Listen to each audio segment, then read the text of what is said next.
Second half of the season starts tomorrow right here in my hometown, Tampa Bay.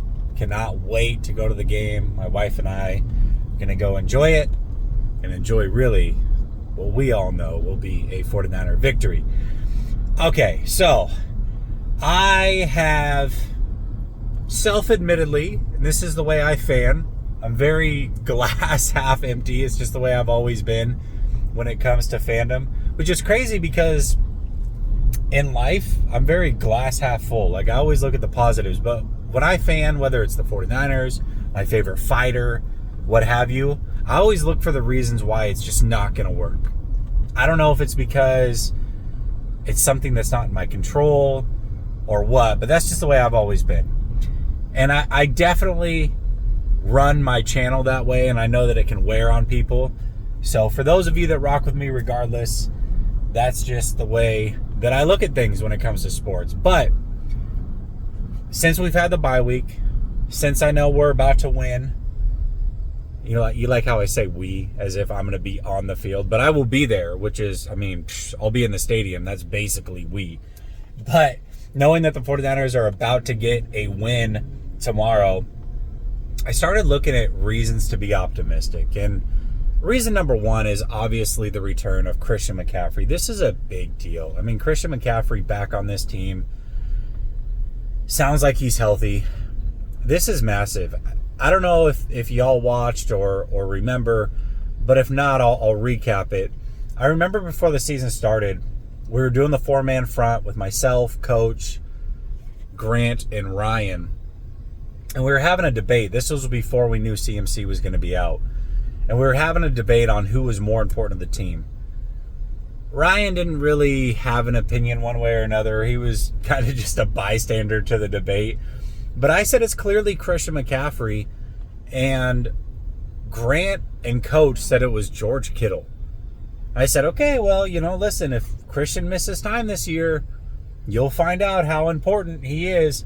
And then the 49ers won week one. So early on, it looked like, okay, well, good defense against the Jets. They just won pretty handily. They were able to put up some points. Like, maybe George Kittle is the more important player. But I think now we know that CMC means so much to this team. We talk about it from a red zone percentage and just every single stat you can think of when it comes to Brock Purdy and how easy the game is for him and wide receiver separation. I think all of that comes down to CMC just not being in the game. And I think he's that good. I really do. So the fact that he's coming back, that is absolutely massive. I think the second reason for optimism is the schedule early on out of the bye week really breaks in their favor. And I think the 49ers are going to be 6-4 after these next two games with Tampa Bay and Seattle. So you look at it and it's like, okay, well, you go into the bye week at 4-4. You beat the Dallas Cowboys. You again lost to the Chiefs. Is there reason for optimism, really? Well, once you're at 6-4, all of a sudden the team gets confident. Maybe Dre Greenlaw comes back. And things start to look very, very different right before you go into that tough stretch of the schedule.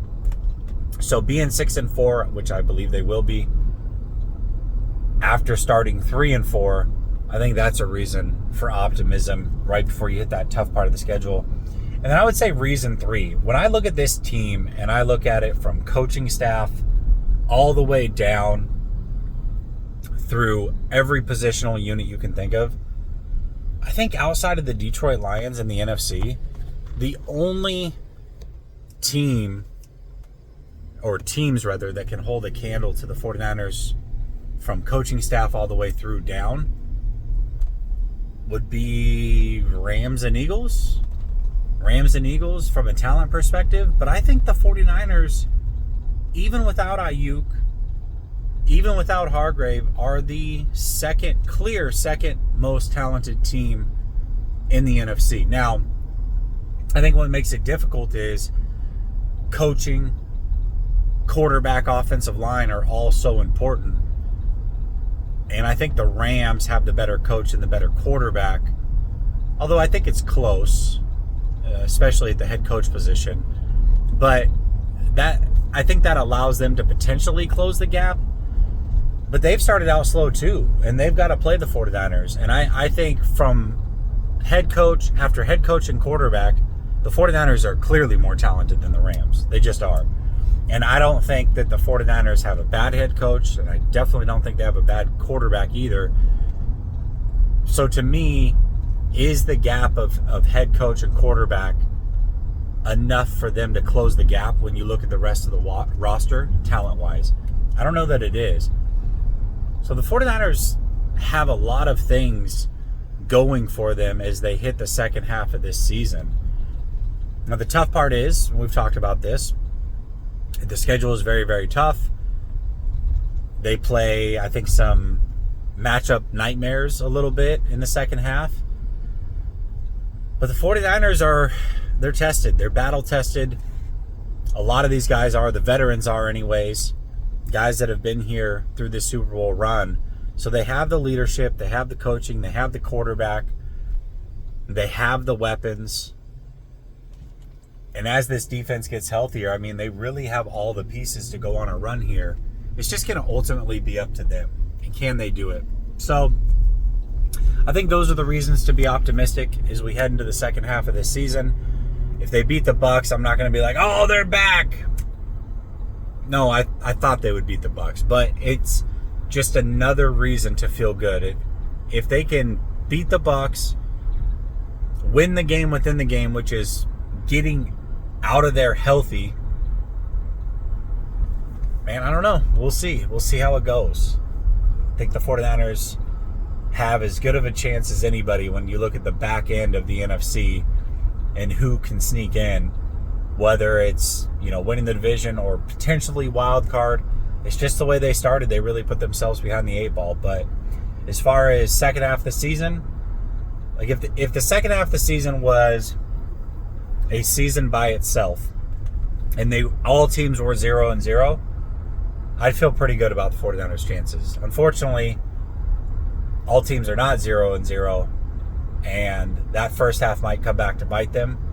But the 49ers have all the pieces to do so. They have the roster, they have the health of CMC and hopefully Greenlaw, and they've got the early schedule here to stack some wins, gain some confidence, and then make things really, really interesting. So, reasons for optimism, and let's face it, they're going to beat Tampa tomorrow, and that is always optimistic because Victory Mondays, I don't know if there's anything better than Victory Mondays as a football fan. For those of you that are going to be at the game, make sure you come by and say what's up if you see me. I'm going to be behind the 49ers bench area in the middle of the field, so if you see me bumping around, definitely say what's up. Don't be shy. I'd love to meet any and all of you. And I'll talk to you tomorrow from the stadium after the game. Peace.